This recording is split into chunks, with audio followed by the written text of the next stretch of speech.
El heredero de los hermanos Grimm, segunda temporada, capítulo 5. Tormenta en el valle. Muy bien, ya están llenos. Sacúenlos de aquí. El soldado atlesiano cerró de golpe la puerta lateral del Bulead antes de que ninguno de los pilotos pudiera responder. Golpeó el casco con el puño 2 veces y en cuestión de segundos, la aeronave, con más de una docena de civiles asustados a bordo, se elevó en el aire, liberando espacio para que otro Bulead aterrizara y recogiera a otro grupo de personas. Al abrirse la puerta, la voz del soldado casi fue ahogada por el fuerte zumbido de los motores al ralentí del Bulead.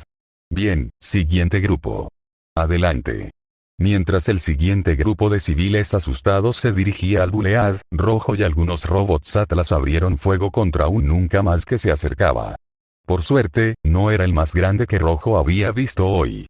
Los caballeros impactaron al Grimm con ráfagas controladas de sus rifles EDM, tambaleándolo y atrayendo su atención, pero sin matarlo. Rojo corrigió eso cuando el monstruo se giró para mirarlos fijamente, disparando una bala de Red Redemption que impactó al nunca más justo en el ojo antes de atravesar lo que fuera que el Grimm tuviera en lugar de cerebro. Bajando el rifle un momento, Rojo entrecerró los ojos mientras observaba el aeródromo. Por suerte o por una increíble previsión, el aeropuerto de Vale no se encontraba en la trayectoria del enjambre principal de Grimm, lo que permitió a las fuerzas de Atlas convertirlo rápidamente en un importante centro de evacuación. Rojo observó cómo más aeronaves despegaban hacia el punto de encuentro en la isla Patch. La mayoría de los transportes eran Buleads, pero también se podían ver transportadores aéreos más grandes, que transportaban a cientos de personas a la vez, antes de ascender lentamente hacia el cielo. Rojo había logrado que Papi y los demás subieran a uno de los transportadores, tras aceptar quedarse y ayudar a contener a los Grimm. Papi exigió a los soldados que lo dejaran subir con ellos, lanzándoles todo tipo de ingeniosas maldiciones. Afortunadamente, hasta ahí llegó su desafío.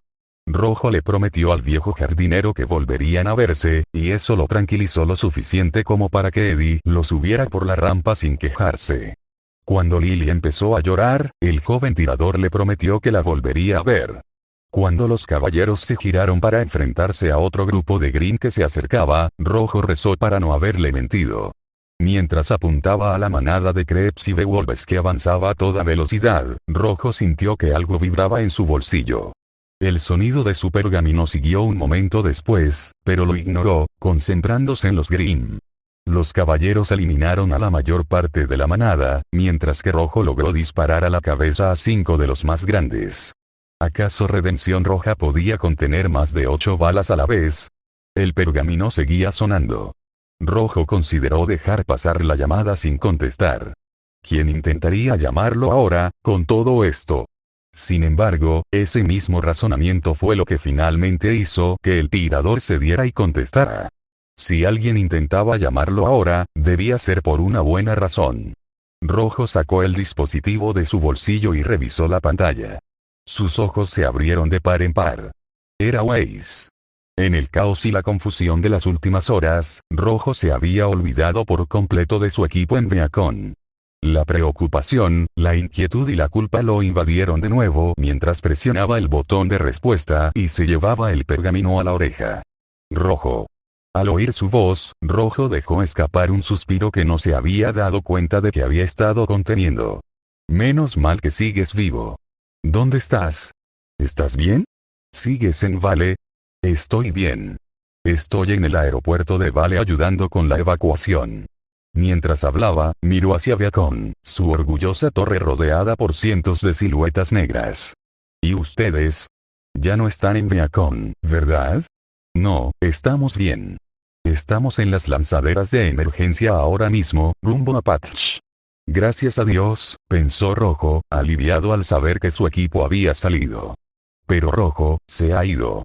Su alivio dio paso a una confusión preocupada ante esas palabras de pánico. Espera, ¿de qué estás hablando? ¿Quién se ha ido? Jan. Gritó la heredera Schne, casi histérica. Se fue. Justo cuando llegamos al auditorio y oímos ese grito, se dio la vuelta y salió corriendo. Rojo apretó el pergamino al oír el grito. Nosotros, Rojo, creo que va tras esa chica Grimm. Por favor, tienes que encontrarla antes de que la maten. Rojo se quedó quieto por un largo momento, con 100 emociones diferentes remolinándose en su estómago. Entonces se vio otra manada de Grimm y maldijo. Los caballeros ya disparaban cuando Rojo logró guardar su pergamino y alzar el rifle.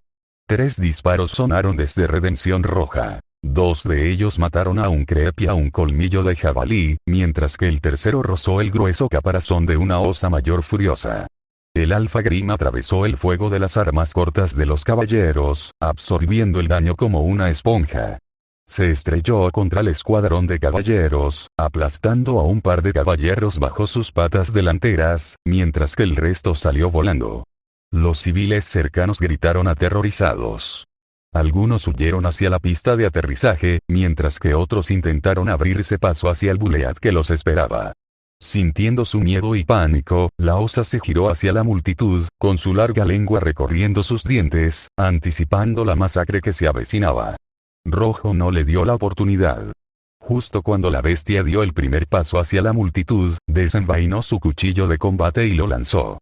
La hoja golpeó al monstruo en la mejilla expuesta, haciéndolo encabritarse sobre sus patas traseras, sorprendido y dolorido. Corriendo, Rojo agarró a Redención Roja por el cañón, blandiendo el rifle como un garrote antes de golpearlo en la parte posterior de la rodilla derecha de la osa. Desequilibrado, el Grimm cayó de lado. Para entonces, los caballeros restantes se habían recuperado de la carga y se abalanzaban sobre el Grimm caído, disparándole casi a quemarropa. El caparazón de la osa se quebró y se astilló bajo la descarga, antes de que la bestia finalmente se detuviera y se desintegrara. La muerte del Grimm calmó a la multitud, aunque solo fuese un poco. Los soldados atlesianos tardaron varios y dolorosos minutos en controlar a todos. Durante este proceso, Rojo recuperó su cuchillo y recargó Redención Roja. Luego sacó su pergamino. La voz frenética y asustada de Weiss se oyó mucho antes de que se le acercara al oído. Rojo. Rojo. ¿Sigues ahí? ¿Qué pasa? Rojo. Estoy aquí. Gritó. La adrenalina le corría por las venas, descontrolado. Respiró hondo, intentando calmar los latidos de su corazón. Sigo aquí, Weiss, dijo, menos enojado esta vez, y lo siento, pero no puedo ir a buscar a Jan. ¿Qué? Pero Rojo. Pero nada. Interrumpió con firmeza. Tenemos a cientos de civiles aquí, Weiss, todos aterrorizados y con apenas los hombres suficientes para protegerlos del mayor ataque Grimm de la historia. Si me voy ahora, están prácticamente muertos. Rojo observaba la ciudad en llamas a su alrededor con el ceño fruncido, agarrando con fuerza a Red Redemption. No voy a cambiar sus vidas por la suya. ¿Te estás oyendo? Rojo, es nuestra compañera. Nuestra amiga. Si fueras tú, no dudaría en, si yo estuviera ahí fuera, esperaría que todos ustedes hicieran lo mismo, respondió con voz ronca. Su reprimenda hizo que algunos civiles voltearan la cabeza hacia él. Nuestro deber es con la gente primero y con nosotros mismos después. Como cazadores, nuestro trabajo es protegerlos de que cosas como esta sucedan. Luchamos contra el monstruo para que puedan vivir en paz. ¿O ya lo han olvidado? Su silencio fue respuesta suficiente para Rojo. Para esto nos entrenamos, Weiss. De esto se trata ser un cazador. Se giró para observar a la multitud de civiles que aún clamaban por subir al bulead. Vio a una mujer ofrecerle a su hijo pequeño al soldado en la parte delantera, rogándole que se lo llevara. Espero que tú y los demás lleguen a Patch. Cuídense. Weiss empezó a decir algo, pero Rojo canceló la llamada antes de que pudiera decir la primera palabra. No quería discutir con ella, no ahora. Guardó el pergamino en el bolsillo y volvió a concentrarse en la tarea. Los Grimm atacaron una y otra vez. Logró mantenerlos alejados de los civiles, casi por completo. Pero mientras luchaba, mientras disparaba ráfaga tras ráfaga contra los Grimm que cargaban, mientras veía a cada bulead despegar y aterrizar, las palabras de Weiss resonaban en su cabeza. Ella es nuestra compañera de equipo. El tiempo transcurría lentamente. La frecuencia de los ataques de los Grimm comenzó a disminuir, lo que permitió que más gente escapara. Rojo no cuestionó esto, sin embargo, no se le ocurrió preguntar por qué los Grimm estaban aflojando con ellos. Su mente estaba en otra parte. Ella es nuestra amiga. Antes de que se diera cuenta, la evacuación casi había terminado. La multitud se había convertido en un pequeño grupo, subiendo con entusiasmo al último bulead.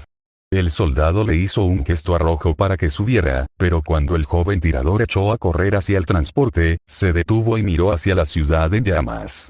El soldado gritaba, pero sus palabras eran apagadas, como si algo le impidiera oírlas. Si fueras tú quien estuviera ahí afuera, ella no lo dudaría. Rojo volvió a mirar al soldado atlesiano, que seguía haciéndole gestos desesperados para que subiera, y su voz de repente sonó fuerte y clara mientras le gritaba al joven. Vamos, chico. Tenemos que irnos.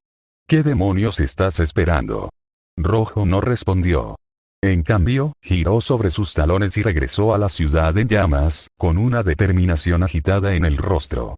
Escuchó al soldado gritarle durante un rato más después de eso, antes de que fuera reemplazado por el rugido de las turbinas gemelas del bulead mientras el avión se dirigía a un lugar seguro. Mientras Rojo corría directamente hacia las fauces del infierno, o 0 o 2 Nevermores más en camino. Tengo uno en mi cola. Hay demasiados. ¿De dónde salen todos ellos? Este es el bloqueo 2-4, no podemos resistir más. Me han dado. Nos vamos a caer. KRSH. ¿Dónde están nuestros refuerzos? El capitán Bukoyo seguía escuchando la caótica charla de la radio mientras simplemente observaba desde el puente de su acorazado, el Blue 4. En todos sus años de servicio en la Armada Atlas, nunca había visto algo así. No importaba cuántos Grimm mataran, por cada uno muerto, 5 más ocupaban su lugar. El cielo estaba completamente negro por la cantidad de Grimm. Era como algo sacado de una pesadilla, solo que nadie se despertaba. Tal como estaban las cosas, apenas resistían. El capitán sabía que no podrían resistir mucho más, pero las evacuaciones solo estaban completas en un 42%. Aún había mucha gente en Vale. Las llamadas de auxilio llegaban más rápido de lo que podían responder. Solo espera que el general tome una decisión pronto, de lo contrario, el Azul 4 podría hundirse en... Atención a todas las unidades, atención a todas las unidades, oyó Bug la voz del general Ironwood por encima del resto de la radio. Salimos en 5 minutos, repito, 5 minutos. Mantengan distraídos a todos los Grimm hasta entonces. Los transportes civiles necesitan cada minuto. En cuanto la voz de Ironwood se apagó, Bug miró su reloj. Eran las 19:30 en punto. Puso en marcha su cronómetro mental. Una vez que se agotara, tendrían que irse y abandonar a su suerte a quienes aún estuvieran en Vale. Aún no podía creer lo que estaba pasando. Pero no dejaría que su tripulación lo viera entrar en pánico. Porque si lo hacían, el acorazado perdería toda esperanza. Aún así, una pregunta ardía en el fondo de la mente de Bug, mientras observaba un acorazado Atlas en llamas comenzar a caer del cielo, con sus armas encendidas y disparando contra la horda de monstruos voladores. ¿Realmente iban a perder ante estas bestias sucias y sin mente? Una sacudida violenta que sacudió a Azul 4 respondió a su pregunta. Informe de daños. Grita Bug, mientras el barco se sacude de nuevo. Uno de los miembros de su tripulación estaba a punto de gritar una respuesta, pero entonces otro marinero gritó, «Capitán, a la proa». El terror era evidente en su voz. Al mirar la proa del Blue 4 a través de las ventanas del puente, Bug vio algo que le heló la sangre. Allí, en la punta de la proa del Blue 4, rodeado de humo negro y llamas rojas, había una criatura de Grimm como ninguna que hubiera visto antes. Se erguía como un humano, pero era demasiado grande para ser algo parecido a un humano. Medía al menos 3 o 4 metros y medio y vestía una capa negra de piel que ocultaba su cuerpo. Sus ardientes ojos rojos, llenos de odio por todo lo que su mirada encontraba, se clavaron en el puente que tenía delante. Bug sintió su mirada posarse en él, casi como si pudiera atravesarlo y quemarlo vivo en cualquier momento. 2 cuernos largos y altos se curvaban hacia arriba en la parte superior de su cabeza. Pero antes de que pudiera observar al Grimm con más detalle, se puso en movimiento. Atacó contra la proa del acorazado Atlas con fuertes pisadas que hicieron temblar todo el barco. El Grim se dirigió a las ventanas del puente y sacó una masa de aspecto letal de debajo de su capa. Book tomó su arma y ordenó a sus marineros que hicieran lo mismo. Esto resultó ser un error tan sabio como fatal. En el instante en que el Grim atravesó las ventanas a prueba de golpes, la bestia comenzó a abanicarse salvajemente, matando a cualquiera que estuviera al alcance de su masa. Aplastó consolas y convirtió a los marineros en confeti sangriento, con restos humanos esparcidos por todas partes, sus auras destrozadas por completo. Los pocos que lograron abrir fuego con sus armas solo demostraron que fue un intento inútil. Las balas rebotaban en su blindaje invisible o el Grim simplemente las ignoraba. Book disparó su pistola con la esperanza de llamar su atención, lo cual funcionó. Pero solo cuando el Grim volvió su poderosa mirada hacia él, el capitán finalmente se dio cuenta de que había sido un grave error.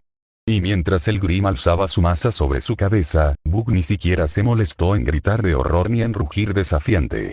No tenía sentido. Ocero, el Señor Supremo, lanzó su masa hacia el Dustling con toda su fuerza, dejando sus entrañas ensangrentadas esparcidas por el suelo del gran pájaro de metal. Tras acabar con la criatura, el Señor Supremo centra su atención en el interior del pájaro de metal.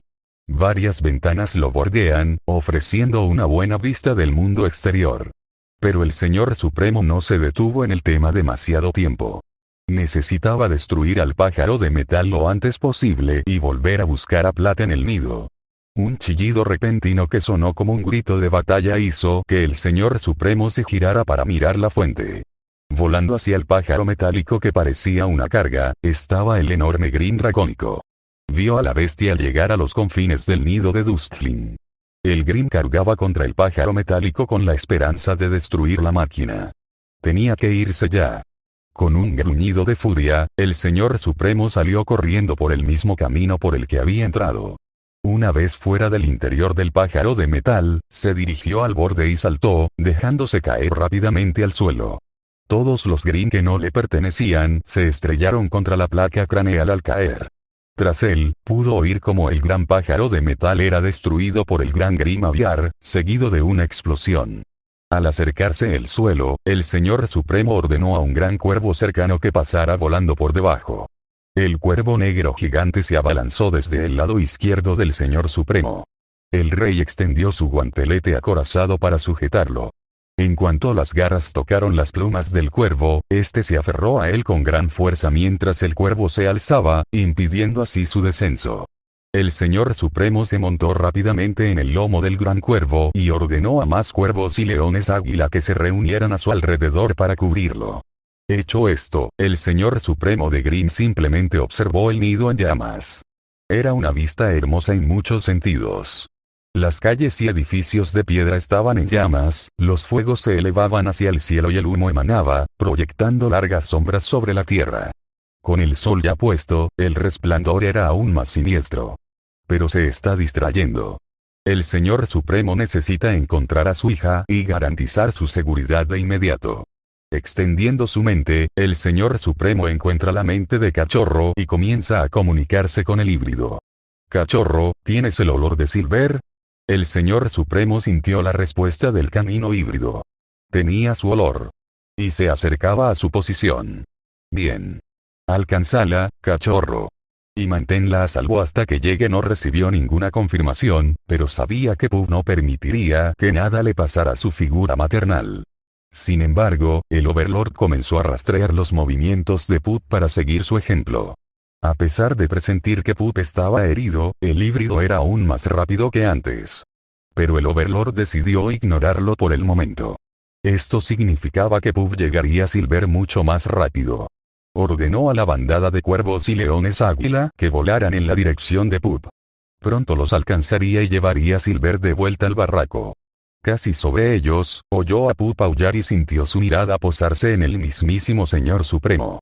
Cuando estuvo lo suficientemente cerca, se acercó a la mente de Silver y la tocó. Plata, le dijo. Esperaba que corriera hacia él con una emoción patente en sus emociones. Como un duendecillo feliz de ver a sus padres.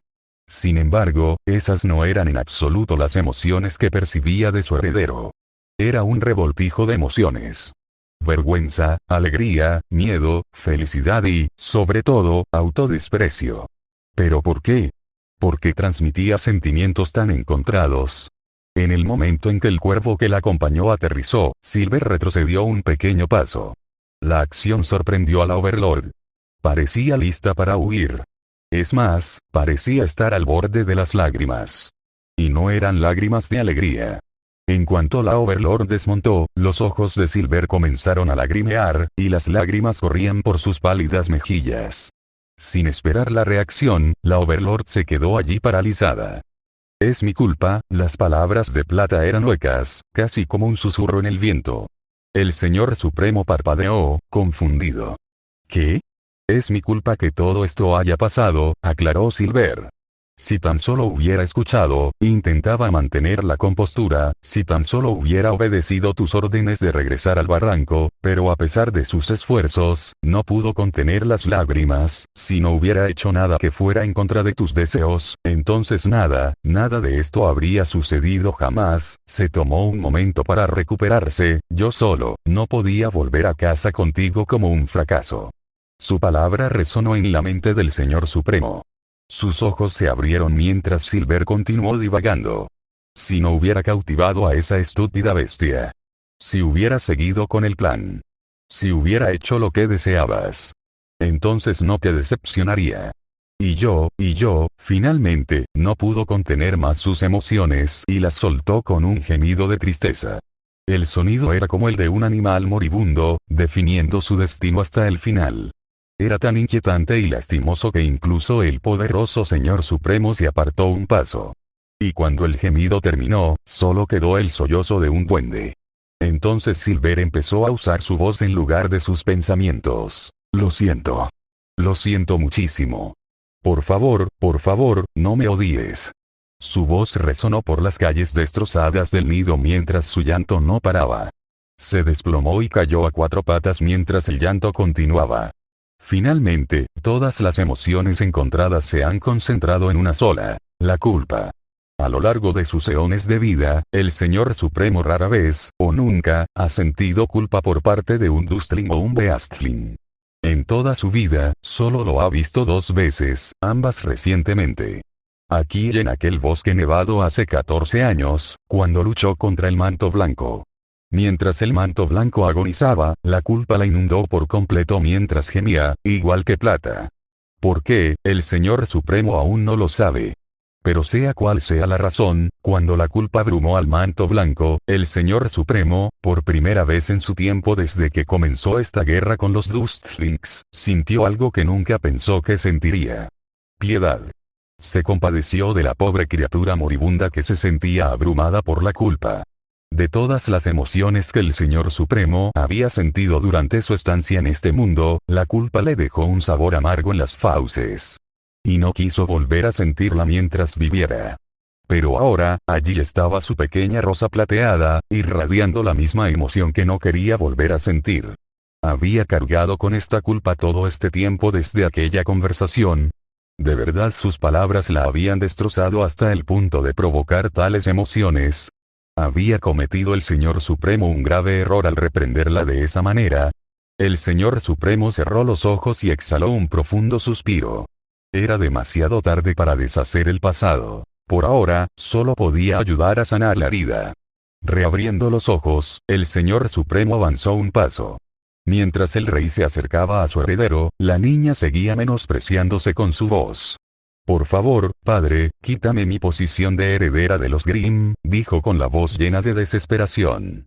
Ya no soy digna de estar a tu lado, no, eso no es verdad. Soy un fracaso como heredero, no, ella está equivocada. No merezco el aire que respiro, eso no es verdad. Por favor, papi, las lágrimas aún corrían por su rostro cuando el Señor Supremo se detuvo frente a ella, a solo un paso de distancia. Repudíame, como tu hija. Finalmente, terminó con sus insultos y miró a su padre, el Señor Supremo de los Grimm, con los ojos hinchados y las lágrimas corriendo por su rostro como ríos. Las llamas de los edificios a su alrededor le daban un pálido resplandor. Sus emociones alcanzaron su punto máximo y más allá. Tras haberle confesado sus sentimientos a su padre, había dicho todo lo que quería decir. El Señor Supremo se quedó allí por un breve momento, inmóvil en absoluto. Entonces, con cuidadosa lentitud, el Señor Supremo se inclinó a su nivel, y la atrajo hacia un suave abrazo. Comparada consigo misma, la hija del Señor Supremo tenía frío, supuso por la falta de comida y bebida adecuadas durante los últimos días, aunque no lo sabía con certeza. Pero nada de eso importaba ahora. Lo único que le importaba en ese momento era consolar a su heredera y luego traerla a casa. Pero sobre todo, debía decirle que no era una fracasada y que jamás la renegaría por ningún motivo. Jamás. Plata, le dijo a su mente con voz tranquilizadora, mientras se apartaba para mirarla a los ojos. Aún tenía un ligero hipo, pero empezaba a calmarse. Quiero que sepas algo importante, observó que se tensó y volvió a mirar al suelo donde estaba sentada. Esperó un momento antes de que el Señor Supremo volviera a hablar. Nunca te renegaré de mi lado. Cuando escuchó esas palabras, miró a su padre en estado de shock y con la confusión reflejada en su rostro lleno de lágrimas. Al ver su confusión, el Señor Supremo explicó: Plata, he cometido más errores en mi vida de los que me molesto en contar. Todas las criaturas de este mundo han cometido un error de cálculo, un error de juicio. Frotó su pulgar con garras acorazadas contra su mejilla para secarse las lágrimas. Pero hasta el día de hoy, no creo que haberte acogido fuera un error de juicio. Al escuchar esto, las emociones culpables de Silver comenzaron a desvanecerse lenta pero seguramente, mientras el Overlord continuaba. Cometiste un error. Todos lo hemos hecho, dice con una sonrisa tranquilizadora en sus fauces. Además, ahora mismo me da igual. Los ojos de Silver por fin dejaron de lagrimear, indicándole al Señor Supremo que esto funcionaba. Ahora solo me importa llevarte a casa conmigo. Dijo. Una vez allí, hablaremos de esto con más detalle. Pero también quiero que sepas algo importante, Silver. Silver guardó silencio mientras esperaba que su padre continuara. Le tomó un momento, pues por una vez el Señor Supremo no se anticipaba tanto a sus propias palabras. Entonces, recordó algo que Plata le había dicho años atrás, cuando estaba exiliada en el lejano norte, al otro lado del mar. Eran solo 3 palabras, y el Señor Supremo aún no entendía del todo su significado, y probablemente nunca lo entenderá, pero las palabras le parecieron apropiadas para ese momento. Mira a su heredero con la expresión más humilde que puede reunir. Yo te amo. Grrr, el gruñido enfurecido de Put puso nerviosos tanto al rey como a su heredero, ambos se tensaron y el Señor Supremo extendió sus sentidos para sentir la amenaza. Llegaron más brujas Grimm para atacarlos. ¡Qué descuido! Debería estar más atento ahora mismo que dejarse llevar por, aléjate de ella, monstruo, ordenó una voz venenosa. El Señor Supremo miró al frente sin voltearse a ver al dueño de la voz. No sentía ningún Grimm enemigo. Esta ira no provenía de un Grimm en absoluto. Era un Dustling. Y a juzgar por la reacción de Cachorro, el Señor Supremo tenía una idea bastante clara de quién era. Lentamente, el rey de Grimm se giró para mirar fijamente a Dustling. Efectivamente, allí de pie, casi irradiando llamas de su melena dorada, con ojos de color rojo fuego mirándolo con una ira que parecía igualar a la suya, había un objetivo que habían estado tratando de matar durante meses, el Libertador,